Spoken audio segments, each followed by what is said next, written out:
دیر تک کامل و مکمل نہیں ہوتا جب تک انہاں پاکاں دے محبت سینے دے اندر رچ بس نہ بنے۔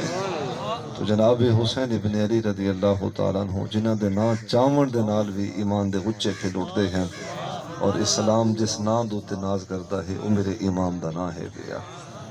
حصول برکت دی خاطر چند معروضات میں جناب نو عرض کیتے۔ آپ دے اسوہ مبارکہ سیرت مبارکہ ہے کھلی کتاب ہے بھائی، ساری زندگی احکام دے مطیع ہو کے میرے امام نے گزاری۔ شریعت تو ایک قدم اگھا نہیں ودے، شریعت تو ایک قدم پیچھا نہیں ہٹے، یہ میرے امام دی سیرت دا پہلو۔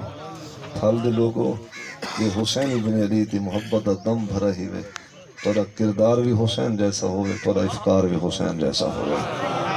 زندگی سونی تھی ویسی اسودگی اور بہاراں حسین جی اگر کردار و افکار دے اندر حسین پاک دی میت اگر شامل حال ہے۔ اللہ سا ساریاں کو پاکاں دی محبت عطا فرمائے۔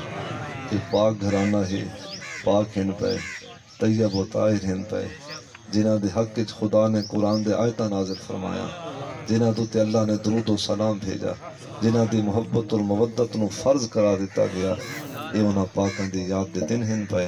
اللہ انہاں دی محبت و مودت دے اندر مزید برکت عطا فرمائے۔ شہدائے کرب و بلا دے طفیل اللہ سارے بھی موت دی بخشش فرمائے، تے ساڑی عزیزہ اور ساڑا عزیز اللہ ان دی بھی بخشش و مغفرت فرمائے۔ آخر دعوا یعنی الحمدللہ رب العالمین۔ مالک اپنے حبیب علیہ الصلوۃ والسلام دی طفیل